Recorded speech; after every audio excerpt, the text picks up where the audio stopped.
Hello everyone, कैसे हैं आप सभी दोस्तों आज हम बात करेंगे आपकी एक्सरसाइज नंबर 1.1 है, जिसमें हम क्वेश्चन ले रहे हैं आपका दूसरा क्वेश्चन। ठीक है, हम पहला क्वेश्चन बाद में करेंगे क्योंकि हमने आपको याद होगा कि हमने पिछले वीडियो में बात की थी जिसमें हमने एग्जाम्पल पढ़े थे 2। ठीक है, आपका दूसरा और तीसरा एग्जाम्पल पढ़ा था, उसके बेस पर ही ये वाले क्वेश्चन है। ठीक है, तो इसको मैं आपका क्वेश्चन नंबर 2 और 4 और 5 इनको मैं पहले कराऊंगा यहाँ पर। ठीक है, क्योंकि आपने वो पिछला वीडियो देखा है, ठीक है, उसमें आपने वो एग्जांपल देखे, तो उसके बेस पर ही पहले इनको मैं समझा देता हूँ जिसको आपको समझने में थोड़ी बहुत आसानी लगे, क्योंकि आपने वो पीछे वाला वीडियो देखा है तो उसका सेम मेथड यहाँ यूज होगा। ठीक है, जो भी वो आपके एग्जाम्पल थे तो उसके आधार पर ही ये वाले आपके 2 क्वेश्चन है, 3 क्वेश्चन है, सॉरी, आपका क्वेश्चन नंबर 2nd, 4th और 5th। ठीक है, इसको हम यहाँ बारीकी से आपको बेसिक तरीके से समझेंगे। दोस्तों क्या होता है कि अक्सर स्टूडेंट ऐसे क्वेश्चन में थोड़े बहुत घबरा जाते हैं और उनको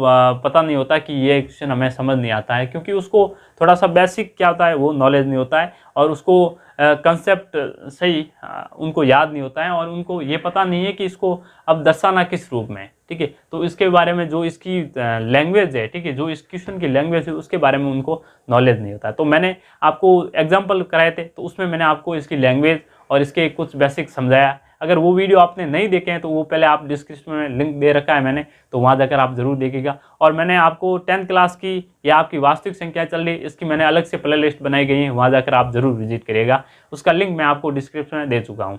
ठीक है, तो चलिए दोस्तों स्टार्ट करते हैं। आपका क्वेश्चन नंबर आपका 2nd है, जो आपका दे रखा है, दर्शाई कि कोई भी धनात्मक विषम पूर्णांक 6q+1 या 6q+3 या 6q+5 रूप का होता है जहां आपका q कोई पूर्णांक है। ठीक है, अब इस क्वेश्चन को आपने पढ़ा तो इस क्वेश्चन के बारे में आपको पहले एनालाइज करना है। ठीक है, यानी इस क्वेश्चन में ऐसा क्या दे रखा है, यानी तो उसको आपको सबको देखना है। देखो, कोई भी धनात्मक पूर्णांक दे रखा है, ठीक है, धनात्मक विषम पूर्णांक बोला है यहाँ पर, तो हमने पढ़ा था कि आपका पूर्णांक होता है वो आपकी नेगेटिव, पॉजिटिव और आपकी न्यूट्रल संख्याओं का जो समूह होता है उसको हम पूर्णांक कहते हैं। ठीक है, जैसे एक मैंने लाइन खींची, यहाँ 0 है, यहाँ +1 +2 +3 डॉट डॉट अनंत तक, यहाँ पर -1 -2 डॉट डॉट अनंत तक, ये आपके पूर्णांक हो गए। ठीक है, अब इसमें धनात्मक पूर्णांक, तो 0 के इस साइड चलने वाली सभी संख्याएं, ठीक है, राइट साइड में, वो आपकी सभी धनात्मक पूर्णांक है।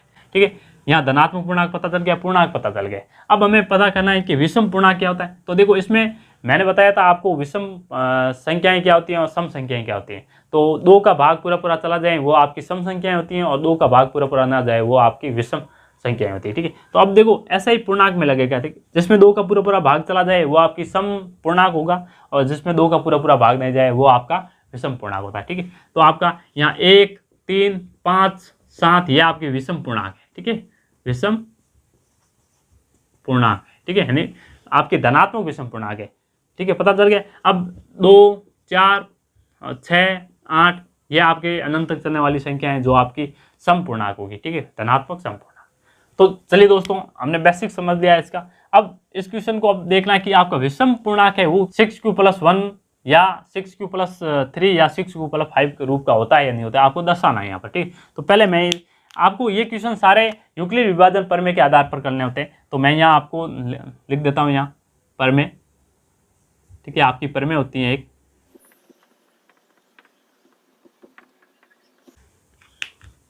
देखिए दोस्तों, आपकी यूक्लिड विभाजन प्रमेय क्या होती है, मैं यहाँ लिख देता हूँ कि मैं यहाँ लिख देता हूँ शुरुआत में। ठीक है, 2 धनात्मक पूर्णांक ए और बी दिए रहने पर, ठीक है, दिए रहने पर ऐसी अद्वितीयक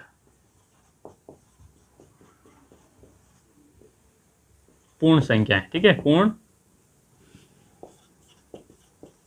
संख्याएं Q और R इस प्रकार विद्यमान हो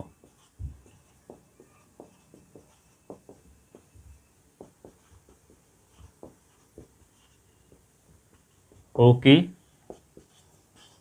ठीक है, क्यू आर आपका इस प्रकार विद्वान हो, जैसे गणितीय रूप है आपका A = BQ+R, ये।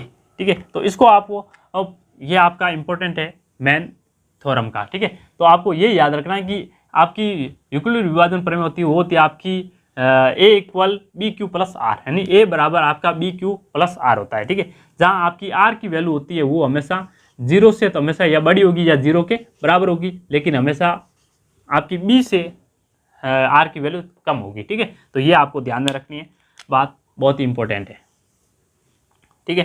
तो अब हमने ये प्रमेय लिख दी, आपको प्रमेय के बारे में पता होना चाहिए कि यूक्लिड विभाजन प्रमेय आपकी क्या है कि दो धनात्मक पूर्णांक ए और बी लेने पर तो आपकी दो ऐसी यानी ऐसी कोई भी संख्या जो अद्वितीय, ठीक है, क्यू और आर इस प्रकार विद्यमान हो कि आपका ए इक्वल होता है बी क्यू प्लस आर, जहाँ आर की वैल्यू ये होती है, ठीक है।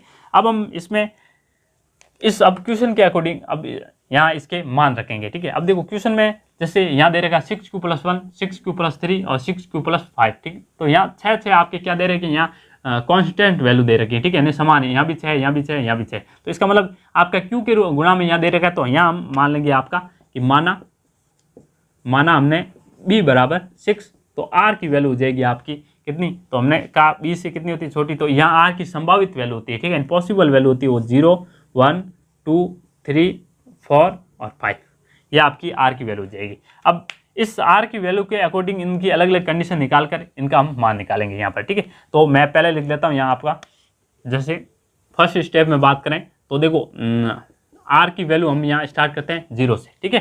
तो वो तो हम कह सकते हैं कि आपका a इक्वल 6q + 0, तो a बराबर लिख देंगे आपका 6q, एक ये रूप लिख दिया मैंने, ठीक है। अब मैं कह सकता हूँ आपका ये समीकरण मान लीजिए फर्स्ट, ठीक है। अब हम यहाँ आपकी अलग कंडीशन है सेकंड, वो मैं यहाँ कर देता हूँ, यहाँ कर रहा हूँ, ठीक है। सेकंड कंडीशन में मैं क्या कर रहा हूँ, यहाँ r की वैल्यू ले रहा हूँ 1, ठीक है। तो r की वैल्यू हम यहाँ 1 लेंगे तो आपका a इक्वल हो जाएगा 6q + 1, ठीक है। ये हो गया आपकी समीकरण नंबर, इसको मान लेंगे पूरे को ही मान लेते हैं, इसको मान लेंगे हम 2, ठीक है। अब आपकी बात करें हम थर्ड कंडीशन यहाँ, ठीक है, तो इसमें हम r की वैल्यू लेंगे 2, जहाँ a इक्वल हो जाएगा आपका 6q + 2, एक ये होगी। अब r की वैल्यू लेंगे हम फोर्थ कंडीशन में बात करें r की वैल्यू, तो ये हो जाएगी आपकी 3, जिसमें a इक्वल 6q + 3, इसको आप समीकरण इसको 3 मान लो, या आपका हो जाएगा 4। अब वैल्यू, अब कंडीशन नंबर बात करें हम 5 की, तो इसमें r की वैल्यू ले रहे हैं हम 4, तो a इक्वल हो जाएगा आपका 6q + 4, इसको भी हम समीकरण नंबर मान लेंगे 5। और अब बात करें हम कंडीशन 6 की, ठीक है, r इक्वल हो जाएगा आपका 5, ठीक, a बराबर हो जाएगा आपका 6q + 5, और इसको मान लेंगे समीकरण नंबर आपकी 6, ठीक है। यहाँ आपको समझ आ गया। मैंने देखो अलग अलग कंडीशन ली है, जैसे आर के कितने संभावित मान है, देखो 1, 2, 3, 4, 5, 6 वैल्यू हमें निकाल रखी 0 समय, ठीक है, 0, 1, 2, 3, 4, 5, ठीक है, यहाँ तक आपने 6 वैल्यू निकाली। तो हमने अलग अलग यहाँ इस समीकरण में आपकी बी की वैल्यू तो सेम ही रहेगी, 6, 6, 6 चल रही है, और अब की आर की वैल्यू हमने अलग अलग चेंज की अलग अलग कंडीशन में। अब हमें क्या करना है, यहाँ पर मैंने इनका समीकरण मान लिया, ये समीकरण फर्स्ट है, ये सेकंड, थर्ड, फोर्थ, फिफ्थ और सिक्स, ठीक है, ये मैंने 6 समीकरण माने। तो आपको यहाँ पता करना है, आपको देखो ए आपने यहाँ क्या माना था, धनात्मक पूर्णांक ए है, ठीक है। तो यहाँ आपकी ए की वैल्यू ये आ रही है 6q, ठीक है, एक आ रही है ए की वैल्यू 6q + 1, तो ऐसे ये सभी आपकी ए की वैल्यू, तो इसका मतलब ये आपके सभी धनात्मक पूर्णांक हुए, क्या हुए, सभी आपके धनात्मक पूर्णांक रूप का है, ठीक है। अब आपको पता चल गया। अब धनात्मक पूर्णांक रूप ऐसा होता है, तो आपको अब इसमें सिर्फ बताना है कि आपका धनात्मक विषम पूर्णांक है, तो वो आपका q 6q + 1 या 6q + 3 या 6q + 5 रूप का होता है, ठीक है। तो हमें ये पता करना है कि आपकी विषम पूर्णांक ये होता है यानी इसमें, ठीक है। तो आपको देखो ये दे रखा है आपका 6q + 1, 6q + 3 और 6q + 5, ठीक है। अब हम इसको कैसे तय करेंगे कि विषम संख्या है जिसमें 2 का पूरा भाग नहीं जाता है वो तो आपकी विषम हो जाएंगी, और जिसमें 2 का पूरा भाग चला जाए वो आपकी सम हो जाएगी। तो इसमें देखो ये देखो 6q है, ठीक है, 6q को हम 2 से डिवाइड करें तो ये पूरा चला जाएगा 3 बार, ठीक है, 3q आ जाएगा। तो इसका मतलब ये डिवाइड हो रहा है 2 से, तो इसका मतलब ये 2 से पूर्णतः विभाजित हैं, ठीक है। तो ये आपकी क्या है, सम धनात्मक पूर्णांक है, सम धनात्मक पूर्णांक है। ठीक है, पता चल गया। अब देखो यहाँ ये आपका देखो 6 क्यू प्लस 1, इसमें देखो 2 का भाग दें तो ये 2 का भाग चला जाएगा, नहीं जाएगा। कैसे? क्योंकि इसके प्लस में 1 है। अगर यहाँ आपका 2 होता, जैसे यहाँ 6 क्यू प्लस 2, तो इसमें हम क्या करते, 2 को यहाँ क्या कॉमन ले सकते हैं। ठीक है, तो ये आ जाता आपका 3 क्यू प्लस 1, तो इसको हम काट सकते हैं कितनी बार, तो ये आपका इतनी बार कट जाएगा। ठीक है, तो अब हम क्या कह सकते हैं कि ये आपका कटेगा नहीं, तो इसका मतलब ये आपकी क्या हो गई, यहाँ विषम धनात्मक, ये 2 से पूर्णतः विभाजित नहीं है। ठीक है, ये 2 से पूर्णतः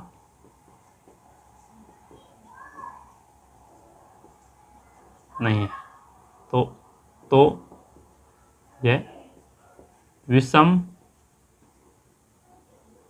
धनात्मक पूर्णांक है। ठीक है, पता चल गया।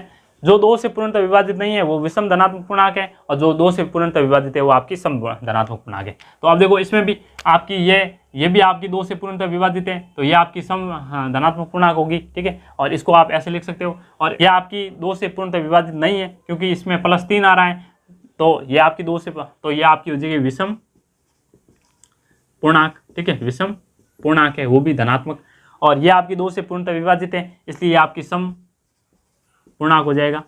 ठीक है, और ये आपका 2 से विभाजित नहीं है, तो ये आपका विषम पूर्णांक हो जाएगा, विषम पूर्णांक।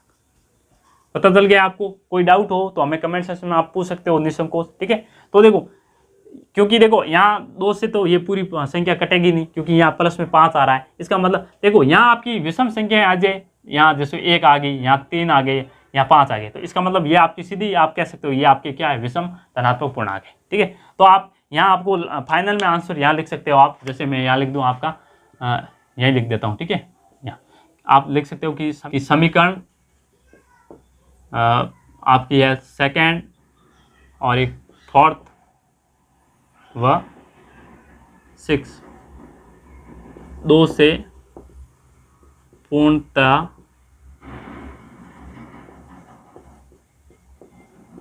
विभाजित नहीं है।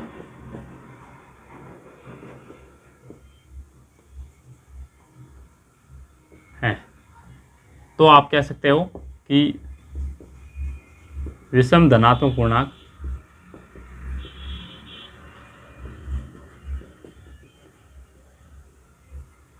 आपका 6 क्यू प्लस 1, 6 क्यू प्लस 3 और 6 क्यू प्लस 5 रूप का होता है। ठीक है, कितना इजी क्वेश्चन था। अब एक बार स्क्रीनशॉट लेना चाहो तो ले सकते हो। ठीक है, आप इसकी 1-2 बार प्रैक्टिस करना। ठीक है, प्रैक्टिस इज मैन परफेक्ट। ठीक है, आप जितनी ज़्यादा प्रैक्टिस करोगे उतना ही आप क्वेश्चन को समझते चले जाओगे। ठीक है, और उतना ही आप एनालाइज कर पाओगे अपने आप, और उतना ही अपने आप के माइंड को आप ये बताओगे कि मैंने इतनी बार इसका रिवीजन किया है, तो अब तो इसको स्टोर करो, तो वो भी आपके माइंड में अब इसको स्टोर कर देगा, क्योंकि आपको अब बेसिक्स नॉलेज हो जाएगा। ठीक है, तो आपका बेसिक्स नॉलेज होगा। ठीक है, आपके कंसेप्ट क्लियर होते हैं तो आप किसी भी क्वेश्चन को बड़ी आसानी तरीके से कर लेते हो। ठीक है, आपको तो पहले कंसेप्ट तैयार करना, तो मैंने आपको डिटेल में, आप अगर इस वीडियो में आप पहले बार आए हो तो इस वीडियो को सब्सक्राइब करो, और मेरे इस डिस्क्रिप्शन में लिंक दिया होगा जिसमें मैंने इसकी आपकी जो 10वीं क्लास की वास्तविक संख्या की पूर्णतः प्ले लिस्ट बनाई है, उसके मैंने सबका वीडियो डाल रखा है उस प्ले लिस्ट पे। वहाँ आप शुरुआत से फर्स्ट वीडियो से आप स्टार्ट करिएगा, जिसमें मैंने बेसिक से समझाया। ठीक है, पहले मैंने इसको कंसेप्ट को क्लियर किया है, आपका बेसिक्स मजबूत किया है, फिर मैंने इस प्रश्नावली को स्टार्ट किया है। ठीक है, तो आप ज़रूर वहाँ जाकर पूरे वीडियो को देखिएगा। ठीक है, तो चलिए इसका क्वेश्चन नंबर करते हैं हम 4। चलिए दोस्तों स्टार्ट करते हैं। आपका जो अगला क्वेश्चन है, क्वेश्चन नंबर 4 ले रहे हैं, जिसमें आपका दे रखा है यूक्लिड विभाजन परिमेय का प्रयोग करके दर्शाइए कि किसी धनात्मक पूर्णांक का वर्ग किसी पूर्णांक m के लिए 3m या 3m+1 रूप का होता है। ठीक है, ये क्वेश्चन हमने जो अगला क्वेश्चन किया था उसके अकॉर्डिंग है। ठीक है, उसमें हम सिर्फ पूर्णांक के बारे में बात की थी। अब इसमें पूर्णांक का वर्ग किसी पूर्णांक m के लिए 3m या 3m+ रूप का होता है। ठीक है, इसमें हम वर्ग की बात की है यहाँ पर। जैसे ये देखो, किसी धनात्मक पूर्णांक का वर्ग है। ठीक है, ये वर्ग किसी पूर्णांक नहीं, आपका धनात्मक पूर्णांक का वर्ग है वो किसी यानी किसी पूर्णांक m के लिए 3m या 3m+1 रूप का होता है। ठीक है, ये मैंने गौर करके आपको बताया है, क्योंकि यहाँ देखना ये है कि आपका किसी पूर्णांक m के लिए यहाँ पर। ठीक है, इस क्वेश्चन में हम अभी बात करेंगे, जहाँ इस क्वेश्चन इस m का मैं यहाँ महत्व बताऊंगा आपको। ठीक है, कि इसको हम ऐसे क्यों ले रहे हैं किसी पूर्णांक के लिए। ठीक है, तो अब देखो आपको यूक्लिड विभाजन प्रमेय का यूज करना है। ठीक है, मैं पहले यहाँ लिख देता हूँ। यूक्लिड विभाजन प्रमेय का क्या होती है, मैं इसका सीधे ही मैथ रूप लिख देता हूँ। आप भाषा आपने एक बार मैंने बता दी, ठीक है, आप लिख सकते हो वो। तो मैं यहाँ लिखूँ, जैसे माना आपका धनात्मक पूर्णांक, ठीक है, धनात्मक पूर्णांक वो है आपका a और b। यहाँ मैंने धनात्मक पूर्णांक माने, जहाँ a equal BQ plus R होता है। R की वैल्यू होती है वो आपकी 0 से तो या तो बड़ी होगी या 0 के बराबर होगी, लेकिन आप सदा वो B से हमेशा छोटी होती है। ठीक है, ये आपको ध्यान में रखनी है, ये R की वैल्यू। ठीक है, ये आपकी थ्योरम लिख दी मैंने, यूक्लिड विभाजन। अब हम इसमें क्या करना है, देखो इस क्वेश्चन को मैं जो हमने पिछला क्वेश्चन किया था उसके अकॉर्डिंग ही पहले करता हूँ। ठीक है, तो मैं कंडीशन में यहाँ B की वैल्यू मान रहा हूँ मैं, क्या 3, ठीक है, माना। और तो R की वैल्यू क्या हो जाएगी हम, ठीक है, पॉसिबल वैल्यू देखें तो यहाँ आ जाएगी 0, 1 और 2। ठीक है, तो यहाँ तो आपको यहाँ पता है कि इसमें कितनी 3 कंडीशन बनेगी। ठीक, जितनी R की वैल्यू होती है उतनी आपकी कंडीशन बनती है। ठीक है, तो R की वैल्यू यहाँ कितनी है आपकी, जैसे मैंने फर्स्ट कंडीशन की बात करूँ यहाँ पर, तो कंडीशन नंबर फर्स्ट जिसमें R बराबर 0 हो तो, ठीक है, तो A बराबर ले लेंगे हम आपका BQ ये होता है, तो B की वैल्यू मैं सीधी रख देता हूँ यहाँ पर 3Q प्लस 0। ठीक है, तो इसको मैं लिख सकता हूँ आपका वो ऐसे A बराबर 3Q। ठीक है, अब देखो मैंने आपको जो पिछले क्वेश्चन कराया था उसके अकॉर्डिंग मैंने इतना कर दिया। ठीक है, अब इसमें आपको क्या चेंजिंग करनी है कि आपको किसी धनात्मक पूर्णांक का वर्ग पूछा है। ठीक है, तो वर्ग पूछा है तो आपको इसका क्या करना पड़ेगा, वर्ग। तो दोनों पक्षों में मैंने वर्ग करने पर, ठीक है, दोनों पक्षों में वर्ग करने पर, ठीक है, वर्ग कह दो, स्क्वायर कह दो। ठीक है, इंग्लिश में बोलते हैं स्क्वायर, स्क्वायर करने पर। तो इसका स्क्वायर करूंगा तो ये हो जाएगा आपका A का स्क्वायर और ये हो जाएगा आप 3Q का स्क्वायर। तो ये हो जाएगा आपका इसके बराबर में, देखो 3 का स्क्वायर कितना होता है 9 और Q का स्क्वायर हो जाएगा Q स्क्वायर। यहाँ तक आपको समझ आ गया। अब इसमें आगे आपको क्या करना है कि जैसे मैं यहाँ लिख देता हूँ आगे यहाँ, ठीक है, अब इसको मैं यहाँ लिख देता हूँ A स्क्वायर बराबर आपका 9Q स्क्वायर आया। ठीक है, अब देखो इसको आप लिख सकते हो, देखो कैसे लिख सकते हो, इसको 3 गुणा में 3Q स्क्वायर लिख सकते हो, ऐसे लिख दिया। अब देखो इसको मैंने मान लिया, जैसे मैंने माना यहाँ पर, माना आपका 3Q स्क्वायर बराबर M। अब देखो ये मैंने M माना है। ठीक है, अब M क्यों माना आपको पता है, इसमें क्या पूछ रखा था, तो मैंने ये इसलिए यहाँ अंडरलाइन करें कि किसी धनात्मक पूर्णांक का वर्ग, तो ये आपकी धनात्मक पूर्णांक है, इसका वर्ग, ठीक है, इसका वर्ग करते हैं तो यानी किसी धनात्मक पूर्णांक का वर्ग किसी पूर्णांक M के लिए 3M या 3M+1 रूप का होता है या नहीं। ठीक है, तो इसको हम इसका Q का मान रखेंगे तो ऐसी संख्या निकल कर आएगी, तो वो भी आपकी क्या होगी आगे, धनात्मक पूर्णांक ही हो गया। तो उसको हम नया नाम दे दिया यहाँ M। ठीक है, तो अब M को यहाँ इसकी बराबर हमने मान लिया M, तो आप कह सकते हैं कि A स्क्वायर बराबर 3M, ये आप मान लेना समीकरण नंबर फर्स्ट। ठीक है, यहाँ तक आपको समझ आ गया। अब हम आगे क्या करना है, स्टेप नंबर हम लेते हैं सेकंड। अब सेकंड स्टेप में बात करें जहाँ R की वैल्यू लेंगे हम 1, तो इसमें देखो A इक्वल 3Q प्लस 1, ये कर दिया हमने। अब दोनों पक्षों में यहाँ भी क्या करेंगे, स्क्वायर का, यानी दोनों पक्षों में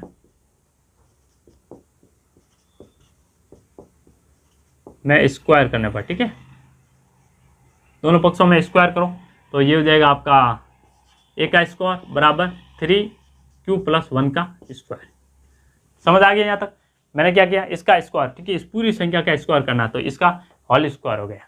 अब देखो ये एक आपका बीजगणितीय सरसमीका बनती है। आपने सरसमीका पढ़ रखी होगी एक, जैसे A प्लस B का होल स्क्वायर होता है, वो होता है आपका A square plus B square और प्लस 2AB। ठीक है, ये सरसमीका आपने पढ़ रखी है।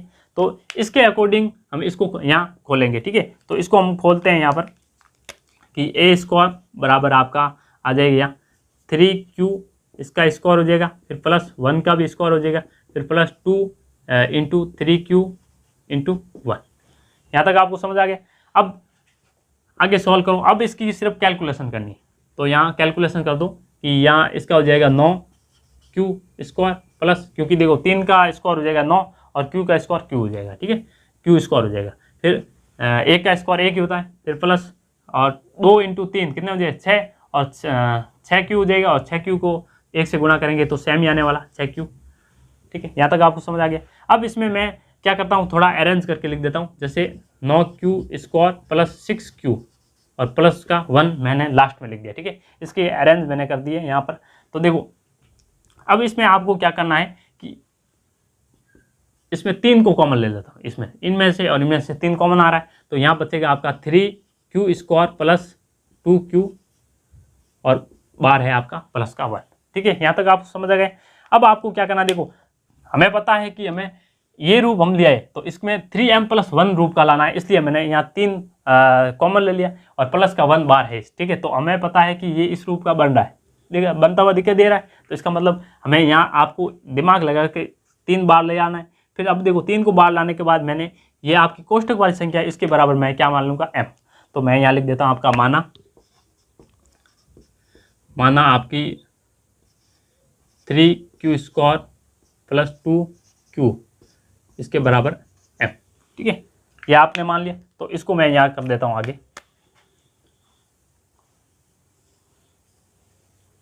ठीक है। तो 3a स्क्वायर बराबर आपका आ जाएगा 3m+1, ठीक है। तो इसको आपको मान लेना समीकरण नंबर फर्स्ट, ये सेकेंड, ठीक है। यहाँ तक आपको समझ आ गया। अब देखो इसकी स्टेप नंबर हम बात करें थर्ड, ठीक है। तो थर्ड में हम r बराबर मानते हैं यहाँ पर 2, ठीक है। तो हम a इक्वल 3q प्लस 2, ठीक है। अब इसका क्या करोगे, इसका भी स्क्वायर करना है, ठीक है।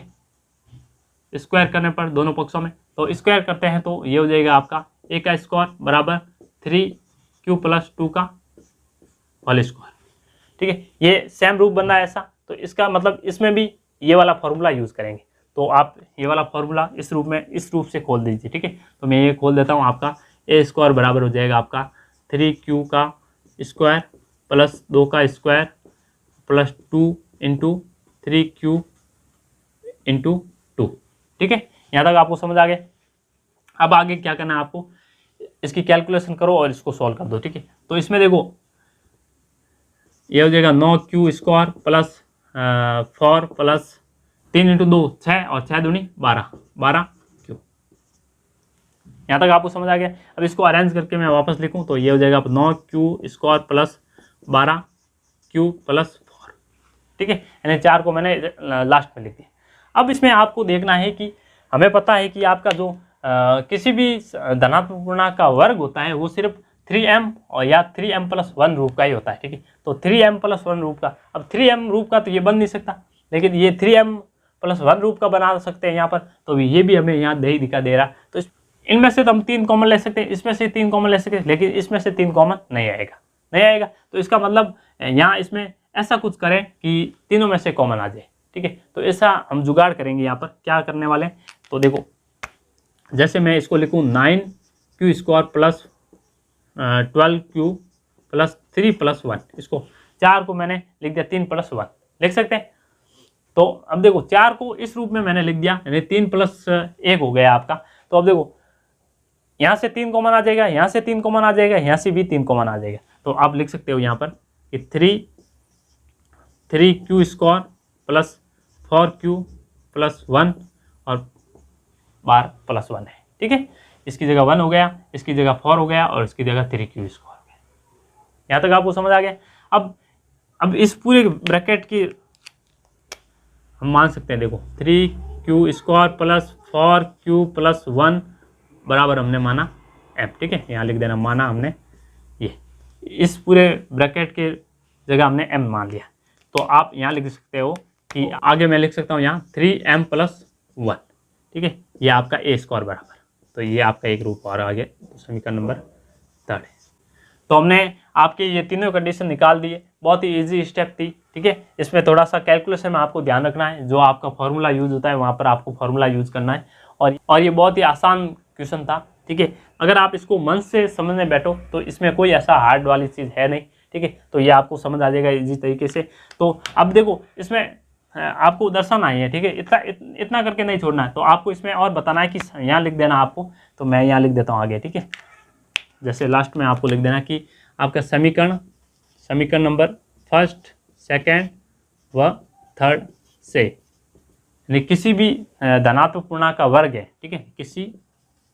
किसी भी धनात्मक पूर्णांक का वर्ग वो आपका 3m या 3m+1 रूप का होता है, ठीक है। ये लिख देना आपको इतना। कितना एजुकेशन था, आप स्क्रीनशॉट लेना चाहो ले सकते हो, ठीक है। आपने कॉपी में, रफ कॉपी में 1-2 बार आप प्रैक्टिस जरूर करिएगा अपने आप निकालने की, जिससे आपको ये इजीली समझ आ जाएगा, ठीक है। तो अब करते हैं इसका अगला क्वेश्चन। चलिए दोस्तों देखते हैं आपका अगला क्वेश्चन। ये क्वेश्चन दे रखा है, जैसे पिछला क्वेश्चन दे रखा उसी तरह ये है, ठीक है। उसमें दे रखा था यानी किसी धनात्मक पूर्णांक का वर्ग होता है वो आपका 3m या 3m+1 रूप का होता है। इसमें आपको दे रखा है कि धनात्मक पूर्णांक का घन है वो किसी पूर्णांक m के लिए 9m या 9m+1 या 9m+8 रूप का होता है, ठीक है। इसमें अब घन की बात होगी, उसमें मैंने वर्ग की बात की थी, इसमें हम सिर्फ घन की बात करेंगे, ठीक है। तरीका आपका वही चलने वाला जो हमने पिछला क्वेश्चन किया था उसी तरीके से हम करेंगे। उसमें हम वर्ग करते थे, यहाँ हम इसको क्या करेंगे, घन करेंगे, ठीक है। अब इसका आपको थोड़ा सा ध्यान देने वाली यहाँ ये बात है कि हम यहाँ अगर b की वैल्यू मान ले यहाँ पर 9, ठीक है, क्योंकि हमने थेट तक मानता है जो हम वैल्यू यही मानते थे, ठीक है। तो b की वैल्यू हम 9 मान दें तो हम r की वैल्यू यहाँ आपकी हो जाएगी 0, 1, 2, 3, 4, 5, 6, 7 और 8। देखो ये टोटल 9 वैल्यू निकल के आएगी, ठीक है। तो इस 9 वैल्यू को हम 9 स्टेप में करेंगे तो ये क्वेश्चन आपका काफ़ी बड़ा हो जाएगा, ठीक है। ऐसे ऐसे 2 बोर्ड पड़ जाएंगे, लेकिन ये क्वेश्चन आपका खत्म नहीं होगा, ठीक है, क्योंकि आपके अलग अलग कम से कम 4 इसमें 2 बोर्ड में ये क्वेश्चन पूरा खत्म होगा। तो अब हम बात करें ऐसा तो इसको हम एक अलग तरीके से करते हैं, जिससे आपका ये वैल्यू है वो थोड़ी सी कम हो जाएगी, ठीक है। तो इसको जगह मैं यहाँ ले लेता हूँ, देखो तो मैं यहाँ b की वैल्यू यहाँ ले लेता हूँ 3, ठीक है, क्योंकि देखो 9 है वो 3 का गुणज है, ठीक है। अगर मैं इस 3 का क्या करूँगा, क्यूब करूँगा, ठीक है, तो वो 3 का क्यूब कितना होता है 27, और 27 भी कितना 9 का गुणज में आता है, तो इसका मतलब 3 हम ले सकते हैं यहाँ पर, ठीक है। तो b इक्वल मैंने लिया यहाँ 3, तो आपकी r की वैल्यू आ जाएगी, वो आ जाएगी 0, 1 और 2, ठीक है। अब ये सिर्फ 3 स्टेप में बन गई, ठीक है, जो हम इसको आसान तरीके से कर सकते हैं, ठीक है। तो मैं यहाँ कंडीशन फर्स्ट ले यहाँ पर, ठीक है। आपकी कंडीशन नंबर फर्स्ट की बात करें जिसमें r इक्वल हो 0, ठीक है, हो तो आप यहाँ लिख सकते हो कि a बराबर 3q + 0, ठीक है। तो a बराबर आपका आ जाएगा 3q, ठीक है। अब दोनों पक्षों में मैं क्या करूँगा, यहाँ घन करूँगा, ठीक है। दोनों पक्षों का क्यूब कर दो, ठीक है। क्यूब करने पर दोनों पक्षों का मैं क्यूब करूँगा तो ये हो जाएगा a का क्यूब और 3q का क्यूब, ठीक है। तो ये आ जाएगा a क्यूब बराबर इसका 3 का क्यूब कितना होता है 27, क्यूब का क्यूब हो जाएगा क्यूब, ठीक है। यहाँ तक आपको समझ आ गया। अब इसमें आपको थोड़ा सा ये ध्यान देना है कि मैं यहाँ कर देता हूँ 27 को आप लिख सकते हो, देखो कैसे, जैसे a क्यूब बराबर 9 × 3 पूरे कोई मैं कोष्टक में ले लेता हूँ क्यूब, ऐसे लिख सकते हो। इसको गुणा करोगे वापस तो यही रूप बनने वाला, ठीक है। क्यों लिखा है ऐसा, क्योंकि हमें 9 चाहिए, और इसके बराबर हम क्या मान सकते हैं, मैं यहाँ लिख देता हूँ कि माना आपका 3q³ बराबर m, ठीक है, क्योंकि ये भी आपका एक पूर्णांक है और m भी आप यहाँ पूर्णांक मान रहे हैं, ठीक है। तो इसकी जो भी वैल्यू आएगी तो कुछ ना कुछ पूर्णांक ही निकलेगी, तो इसका मतलब जो वो पूर्णांक निकलेगी उसको हमने मान लिया यहाँ m, ठीक है। तो यहाँ आप आगे लिख सकते हो, यहाँ आपका ये a³ बराबर आपका हो जाएगा 9m, इसको आपको मान लेना समीकरण नंबर फर्स्ट, ठीक है। कितना इजी था, फर्स्ट ये स्टेप हमारी पूरी हो गई। अब सेकेंड स्टेप यहाँ निकालूँ मैं, तो आप आर की वैल्यू ले लेना 1, ठीक है, जिसमें ए इक्वल हो जाएगा आपका 3 क्यूब प्लस 1। अब दोनों पक्षों में आप क्या करना है, दोनों पक्षों में क्यूब करने पर, ठीक है, दोनों पक्षों में क्यूब करेंगे तो आपका ये रूप बन जाएगा ए क्यूब बराबर 3 क्यूब प्लस 1 का क्यूब, ठीक है। अब देखो उसमें होल स्क्वायर बन रहा था, यहाँ होल क्यूब बन रहा है, ठीक है। तो हमने सर्वसमीका पढ़ रखी है आपकी बीजगणित, जिसमें इसका फॉर्मूला होता है वो मैं यहाँ लिख देता हूँ आपका। जैसे आपका a प्लस बी का होल क्यूब देखें तो इसका होता है, देखो a का तो हो जाएगा आपका क्यूब प्लस b का क्यूब, फिर plus 3a square b plus 3ab का स्क्वायर, ठीक है।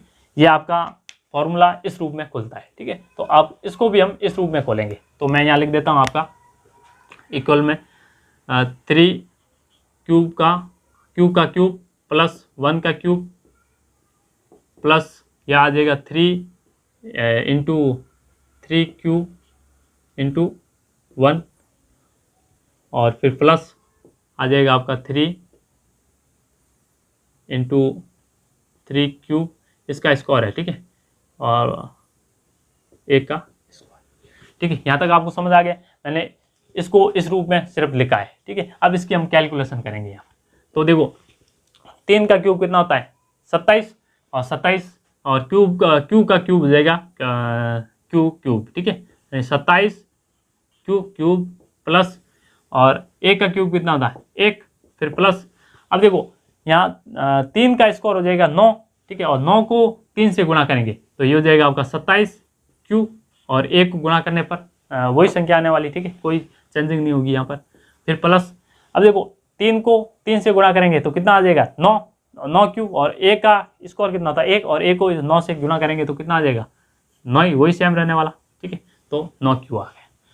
अब यहाँ तक आपको समझ आ गया। इसको मैं अरेंज करके लिखूँ तो ऐसे लिख सकता हूँ, देखो 27 क्यूब प्लस 27 क्यूब, यहाँ स्क्वायर है, ठीक है, क्योंकि इसका स्क्वायर था, ये भी स्क्वायर है, फिर प्लस 9 क्यूब, फिर प्लस 1, ठीक है। एक को मैंने लास्ट में लिख दिया। अब देखो यहाँ पर मैं कॉमन लूँ, क्या कॉमन ले सकता हूँ, इसमें से 9 कॉमन आ जाएगा, यहाँ भी 9 कॉमन आ जाएगा, और यहाँ भी 9 कॉमन आ जाएगा। तो मैं यहाँ इसको लिख सकता हूँ कि 9 कॉमन लेकर 3 cube plus 3 Q square plus Q रह जाएगा यहाँ सिर्फ, और फिर प्लस में बाहर 1 है, ठीक है। अब इस रूप इस जो कोष्टक में संख्या दे रखी है इसको मैं यहाँ m मान लूँगा, ठीक है, यानी माना cube plus 3 Q square plus Q बराबर हमने मान लिया m, ठीक है, क्योंकि ये आपका पूर्णांक है और ये भी आपका नया पूर्णांक निकल के आएगा इसका, तो ये, ठीक है, m मान लिया मैंने।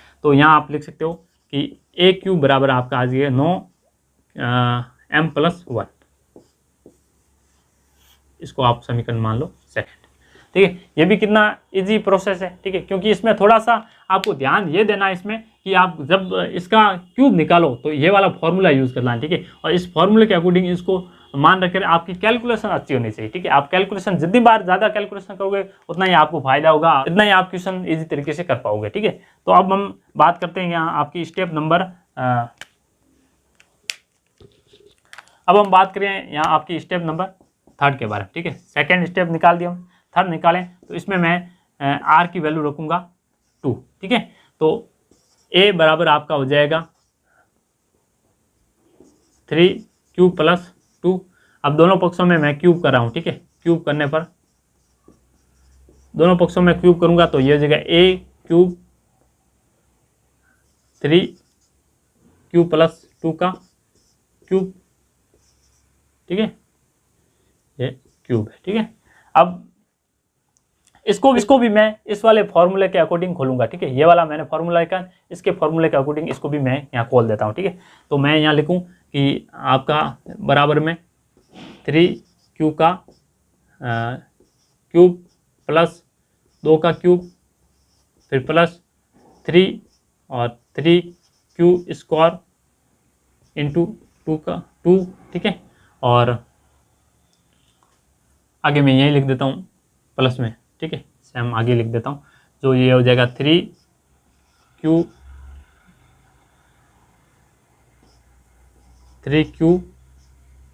इंटू Q का 2 का स्क्वायर, ठीक है। ये मैंने इस वाले फॉर्मूले के अकॉर्डिंग यहाँ इसको खोल दिया, ठीक है। अब इसकी हमें क्या करनी है, सीधी कैलकुलेशन करनी। तो मैं यहाँ कैलकुलेशन कर देता हूँ। इसका क्यूब लिख सकते हैं यहाँ 27Q क्यूब प्लस 2 का क्यूब हो जाएगा 8। फिर इसका हो जाएगा, देखो इसका स्कोर करेंगे तो ये हो जाएगा कितना 9, और 9 को 3 से गुणा करेंगे तो ये हो जाएगा 27, और 27 को 2 से गुणा करेंगे तो ये आपका हो जाएगा 54, ठीक है। 54Q स्कोर हो जाएगा, ठीक है, प्लस 54Q स्क्वायर, ठीक है। और फिर प्लस फिर आपका आगे हो जाएगा, देखो 3 को 3 से गुणा करेंगे 9, और 9 और इसका 2 का स्कोर होता है कितना 4, और 4 को 9 से गुणा करेंगे तो ये हो जाएगा 36Q हो जाएगा, ठीक है। मैं यहाँ लिख रहा हूँ आपका 36Q, ठीक है। समझ आ रहा है आपको। अब देखो आप इसमें आगे क्या करना है, इसको मैं अरेंज करके लिखूँ यहाँ, तो मैं इसको ऐसे लिख सकता हूँ, ठीक है। ये बराबर में आपके इसको मैं अरेंज करके लिखूँ तो ये आपका बन जाएगा, देखो 27Q cube plus 54Q square plus 36Q plus 8, ठीक है। दिख रहा है आपको। अब देखो मैंने इसको अरेंज करके लिखा है बराबर में आपके, मैंने यहाँ कॉमन ली है आपकी 9, ठीक है। 9 कॉमन लूँगा तो यहाँ पीछे बच गया 3Q क्यूब, फिर प्लस आपका यहाँ बच जाएगा 6Q स्क्वायर, फिर प्लस यहाँ बचेगा आपका 4Q, फिर प्लस का 8, ठीक है। यहाँ तक आपको समझ आ गया। अब आपको आगे क्या करना है, इसमें इसके बराबर आपको मान लेना है। देखिए मैं यहाँ मान लेता हूँ आपका माना 3Q square cube plus 6Q square plus 4Q बराबर आपका M, ठीक है। इसके बराबर मैंने M मान लिया है। तो अब आपका बन जाएगा 9M प्लस 8, यह आपका 1 क्यूब के बराबर आ जाएगा, जो आपकी समीकरण नंबर मान लीजिए आप 3rd। ये भी बहुत आसान है, ठीक है। तो आपको इसमें थोड़ा सा ध्यान रखना है इस फॉर्मूले को, ठीक है। ये आप फॉर्मूला यूज करोगे और इसकी कैलकुलेशन में आपको थोड़ा सा ध्यान देकर ये वाला आंसर निकाल देना है, ठीक है। अब देखो मैंने क्या किया यहाँ पर, आपकी समीकरण नंबर 1st, 2nd और 3rd इसको मैं यहाँ लिख देता हूँ। आप आगे फाइनल में आपको आंसर लिखना है कि समीकरण 1st, 2nd व 3rd से किसी भी धनात्मक पूर्णांक का घन 9M प्लस 1 या 9M प्लस 8 रूप का होता है, ठीक है। यह आपको लास्ट में लिख देना है कि समीकरण आपको ये निकाल देनी है जो हमने अलग अलग सिद्ध की थी, ठीक है। ये अब आपको लिख देना है कि ये इस रूप का यानी रूप होता है, ठीक है। अब आप इसका स्क्रीनशॉट लेना चाहो तो ले सकते हो।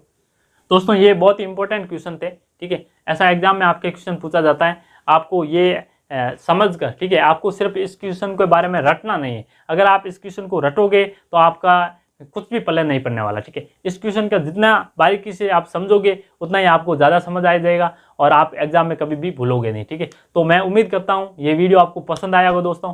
तो इस वीडियो को लाइक ज़रूर करें और इस चैनल को सब्सक्राइब करें और साथ में बेल आइकन ज़रूर प्रेस करें, जिससे मैं हर कोई नई वीडियो डालूंगा उसकी नोटिफिकेशन आपको सबसे पहले मिल सके, ठीक है। तो दोस्तों हम आपके लिए एकदम सिंपल बेसिक तरीके से जहां आपकी ट्रिक यूज होती है, ठीक है, वहां पर आपको मैं ट्रिक से भी बताऊंगा कि आपके क्वेश्चन कैसे सॉल्व किए जाते हैं। आपके यानी ज़्यादा समय होता है वहाँ आपका कम समय में आप कहाँ यूज़ करोगे, ठीक है। ज़्यादातर आपको ट्रिक के बेस पर नहीं करना, क्योंकि यहाँ आपको पहले कंसेप्ट सीखना बहुत ज़रूरी होता है, ठीक है। तो आप ज़्यादा ट्रिक के पीछे नहीं भागिएगा, ठीक है। तो आप ज़्यादा ट्रिक के पीछे भागोगे क्योंकि ट्रिक हमेशा शॉर्ट होती है, ठीक है। यानी शॉर्ट तरीका हमेशा शॉर्ट टाइम के लिए काम आता है, ठीक है। तो आपको लॉन्ग तरीका अपनाना है, ठीक है। लॉन्ग तरीका जितना अपनाओगे तो आपको लॉन्ग टाइम के लिए काम आएगा, ठीक है। तो शॉर्ट ट्रिक तो ज़्यादा वहाँ यूज़ करते हैं जहाँ पर आपको एक क्वेश्चन दे रखा है और उसका ऑप्शन दे रखा है कि आपका इसमें कौन सा राइट ऑप्शन है। सिर्फ आपको सिर्फ राइट ऑप्शन नहीं दिखाना है, तो वहाँ आपका ट्रिक करो चाहे कैसे भी आपको उसका आंसर आपको बताना होता है, ठीक है। वहाँ पर आप शॉर्ट ट्रिक से यूज़ कर सकते हो। यहाँ आपको पूरा आपको क्या करना पड़ता है, डिटेल में समझाना पड़ता है, ठीक है। जैसे एग्जाम में भी समझ सके कि यहाँ बच्चा टैलेंटेड है जिसने इतना अच्छी तरीके से समझाया, ठीक है। जितना आप क्वेश्चन को अच्छी तरीके से, ऐसा नहीं, देखो बुक में अलग आपकी सॉल्यूशन कोई भी बुक होगी, ठीक है, उसमें आपको अलग तरीके से दिया होगा, किसी टीचर ने अलग तरीके से समझाया होगा, और मैंने इस तरीके से समझाया, ठीक है। और आप कुछ अच्छा करके, ठीक है, इससे भी अलग तरीके से आप लिख सकते हो।